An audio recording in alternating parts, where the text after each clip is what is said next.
அனைவருக்கும் வணக்கம். தீபாவளியும் திரைப்படங்களும் நிகழ்ச்சியின் 45வது பகுதிக்கு உங்களை அன்போடு வரவேற்கிறேன். இந்த நிகழ்ச்சியில பார்த்தீங்கன்னா, 1938ல தொடங்கி 1986 வரைக்கும் தீபாவளிக்கு ரிலீஸ் ஆன படங்கள் என்னென்ன? அதில வெற்றி பெற்ற படங்கள் என்ன? ஃபெயிலியர் ஆன படங்கள் என்ன? அப்படிங்கிறத நம்ம பார்த்துட்டு வந்தோம். அதோட கன்டினியூஷன் தான் இது. 1987 தீபாவளிக்கு ரிலீஸ் ஆன திரைப்படம் நாயகன். கமலஹாசன், சரண்யா, ஜனகராஜ், கார்த்திகா நடித்த இந்த படத்தின் தயாரிப்பாளர்கள் முக்தா ஸ்ரீனிவாசன், ஜிவி. கதை வசனம் டைரக்ஷன் மணிரத்னம். பாடல்கள் புலமை பித்தன், இசை இளையராஜா. இளையராஜாவோட 400வது படம் இது. ஆக்சுவலாக முக்தா ஸ்ரீனிவாசன் என்ன பிளான் பண்ணுறாரு அப்படின்னா, காட் ஃபாதர் அப்படின்னு இங்கிலீஷில் வெளிவந்த ஒரு படத்தை பார்க்குறாரு. அதில் இன்ஸ்பயர் ஆகிட்டு ஒரு சப்ஜெக்ட் ரெடி பண்ணிட்டு போயிட்டு சிவாஜி கணேசன்ட்டு சொல்கிறாரு. சிவாஜி கணேசன் ஓகே பண்ணிடுறாரு. கூடவே கமலஹாசனையும் அமலாவையும் நடிக்க வைக்கணும் அப்படிங்கிற பிளான்ல எல்லாத்துட்டையும் ஓகே வாங்கிடுறாரு. ஆனால் பார்த்தீங்கன்னா அந்த ப்ராஜெக்ட் வந்து ட்ராப் ஆகிடுது. இந்த டைமில் கமல் என்ன பண்ணுறாருன்னா, மணிரத்னத்தை கூட்டிகிட்டு வந்து முக்தா கிட்ட இன்ட்ரடியூஸ் பண்ணுறாரு. மணிரத்னம் எப்படி பழக்கம் அப்படின்னா, அவருடைய முதல் கன்னட படம் பல்லவி அனுபல்லவி எடுக்கும்போது கமலஹாசன் அதில் நடிக்க வைக்கணும் அப்படின்னு அவர் ட்ரை பண்ணுறாரு. பட் ராஜபர்வையில் அவர் பிஸியாக இருந்ததுனால அவரால் நடிக்க முடியல. ஸோ இப்போ கமல் என்ன பண்ணுறாருன்னா, மணிரத்னத்தை கூட்டிகிட்டு வந்து முக்தா ஸ்ரீனிவாசன்ட்டு இன்ட்ரடியூஸ் பண்ணுறாரு. முக்தா ஸ்ரீனிவாசன் வந்து ஒரு ஹிந்தி கேசட்டை மணிரத்னத்திட்ட கொடுத்து பார்க்க சொல்கிறாரு.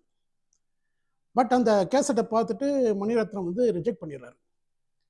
அப்போ கமலஹாசன் கேட்குறாரு, உங்களுக்கு வந்து என்ன மாதிரி படம் எடுக்கணும்னு ஆசை அப்படின்னு கேட்கும்போது, எனக்கு வந்து டர்ட்டி ஹேரி மாதிரி ஒரு ஆக்ஷன் மூவி எடுக்கணும், இல்லாட்டா அண்டர் வேர்ல்டு தாதா வரதராஜ முதலியார் இருக்கிறார், அவருடைய கதையை வந்து படமாக எடுக்கணும்னு ஆசை அப்படிங்கிறாரு.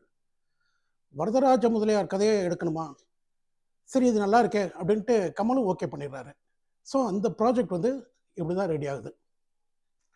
இந்த படத்தோட பட்ஜெட் 60 லட்சம் ரூபான்னு பிளான் பண்ணி, பட் முடிக்கும்போது பார்த்தீங்கன்னா 1 கோடி ரூபாய் ஆயிடுது. இதில் கமலஹாசனுடைய சம்பளம் 17 லட்சம் ரூபாய்.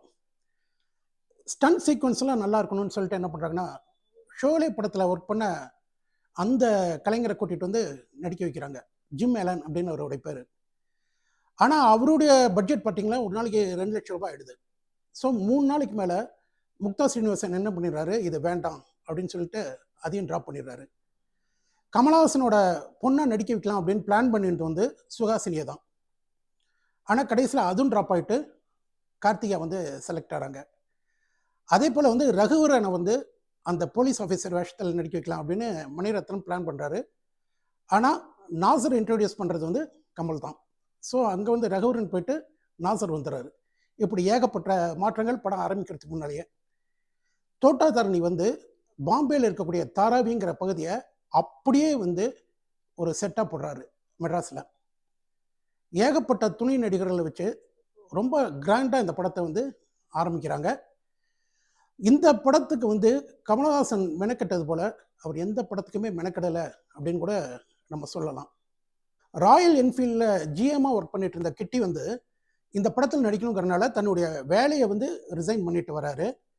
அதே போல் கமலஹாசனும் மணிரத்னமும் வந்து வரதராஜ முதலியாரை நேரில் பார்த்து பேசுகிறாங்க. அப்படி பேசும்போது அவங்க கேட்குறாங்க, உங்களுடைய முடிவு வந்து எப்படி இருக்கணும்னு நீங்கள் ஆசைப்படுறீங்க அப்படின்னு கேட்கும்போது அவர் சொல்கிறாரு, பப்ளிக்கில் ஒரு பதட்டமான சூழ்நிலையில் என்னுடைய முடிவு இருக்கணும்னு நான் ஆசைப்படுறேன் அப்படின்னு சொல்கிறாரு. ஸோ அதையே வந்து படத்தில் கிளைமேக்ஸாக வச்சிடுறாங்க.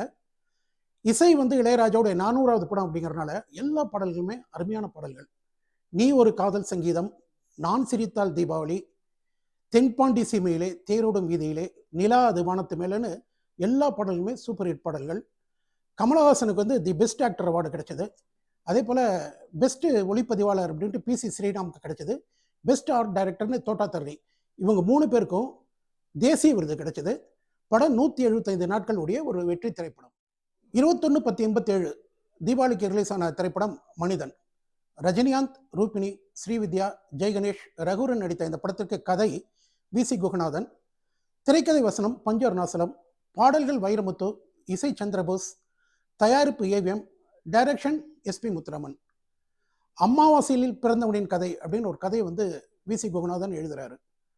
அந்த கதையை வந்து படமாக்குற மாதிரி ஒரு அழகான திரைக்கதையை வந்து பஞ்சு அருணாசலம் எழுதுறாரு. இதில் வந்து ரஜினிகாந்தை நடிக்க வைக்கலாம் அப்படின்னு முடிவு செய்யும்போது ஏவிஎம் என்ன பண்ணுறாங்க அப்படின்னா, இந்த படத்துக்கு வந்து மனிதன்னு பேர் வைக்கலாம் அப்படின்னு டைட்டில் வைக்கிறாங்க. அதுக்கு அவங்க சொல்கிற காரணம், சூப்பர் ஸ்டார் ரஜினிகாந்த் போல ஒரு சிறந்த மனிதனை பார்க்க முடியாது, அதனால இந்த படத்துக்கு மனிதன்னு டைட்டில் வைக்கலாம் அப்படின்னு சொல்கிறாங்க. இந்த நேரத்தில் வந்து நிறைய டிஸ்ட்ரிபியூட்டர்ஸ் வந்து இதுக்கு எதிர்ப்பு தெரிவிக்கிறாங்க இந்த டைட்டிலுக்கு. என்ன காரணம் அப்படின்னா, டிகேஎஸ் பிரதர்ஸ் வந்து இதே பேரில் வந்து ஒரு நாடகத்தை போட்டிருக்காங்க. ஸோ நீங்கள் அந்த நேம் வந்து திரும்ப யூஸ் பண்ணக்கூடாது அப்படிங்கிறாங்க. பட் இதுதான் டைட்டில் அப்படிங்கிறதுல ஏவிஎம் வந்து உறுதியாக இருக்காங்க, படமும் எடுத்துடுறாங்க. சந்திரபோஸ் மியூசிக்கில் எல்லா பாடல்களுமே சூப்பர் ஹிட். கால கால முரட்டு கால, மனிதன் மனிதன், ஏதோ நடக்கின்றது, வானத்தை பார்த்தேன் பூமியை பார்த்தேன், இப்படி எல்லா பாட்டுமே ஹிட்டு. இதில் வந்து மனிதன் மனிதன் பாட்டை வந்து வைக்கிறதுக்கான இது வந்து கிடைக்கல. உங்களுக்கு எந்த சூழ்நிலையில் இந்த பாட்டை வைக்கலாம் அப்படின்னு பார்க்குறாங்க. படத்தில் அந்த பாட்டை சேர்க்க முடியல. பட் வந்து சூப்பர் ஸ்டார் ரஜினிகாந்துக்கு இந்த பாட்டு வந்து ரொம்ப பிடிச்சிருக்கு.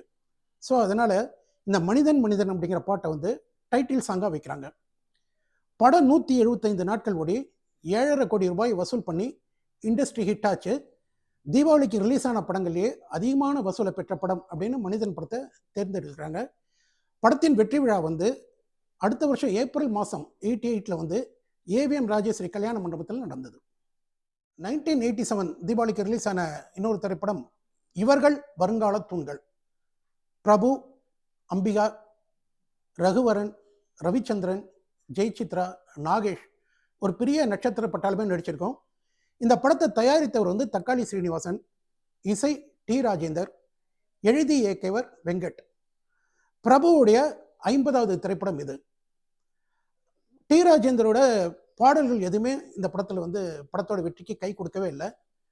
ஆனால் இந்த படத்தை பற்றி நிறைய நெகட்டிவ் ரிவ்யூஸ் தான் வந்தது. ஸோ இந்த படம் வந்து ஒரு ஃபெயிலியர் படமாச்சு. 1987ஆம் ஆண்டு தீபாவளிக்கு ரிலீஸ் ஆன திரைப்படம் சட்டம் ஒரு விளையாட்டு. விஜயகாந்த், ராதா, விஜய், ரவிச்சந்திரன், ஸ்ரீவித்யா நடித்த இந்த படத்திற்கு கதை ஷோபா சந்திரசேகர், வசனம் மு கருணாநிதி, இசை மெல்லிசை மன்னர் எம்.எஸ். விஸ்வநாதன், பாடல்கள் கங்கை அமரன், புலமைப்பித்தன், டைரக்ஷன் எஸ்.ஏ. சந்திரசேகர். ஒரு பிருந்தாவனம் எங்கள் வீடானது, ஒரு குள்ளநரி புல்லுகட்டு வெள்ளாடு, சுகம் தரும் நிலா ஒன்று போன்ற பாடல்கள் இனிமை. கருணாநிதி வசனத்திலோ எஸ்.ஏ. சந்திரசேகர் டைரக்ஷனிலோ எந்த புதுமையும் இல்லை அப்படிங்கிறது தான் இந்த படத்திற்கு இந்தியன் எக்ஸ்பிரஸ் கொடுத்த விமர்சனம். 1987 தீபாவளிக்கு ரிலீஸ் ஆன ஒரு படத்தில் ஒரு பாடகர் வந்து நடிகராக அவதாரம் எடுக்கிறாரு. தொடர்ந்து பல படங்களில் நடிக்கிறாரு, டிவி சீரியல்லையும் நடிக்கிறாரு. அந்த பாடகர் யார்? அவர் அறிமுகமான படம் என்ன? இதுதான் உங்களுக்கான கேள்வி. விட தெரிஞ்சவங்க கமெண்ட் பண்ணுங்கள், தெரியாதவங்க ஜஸ்ட் ஒரு நாள் வெயிட் பண்ணுங்கள், நாளைக்கு சொல்கிறேன். நன்றி, வணக்கம்.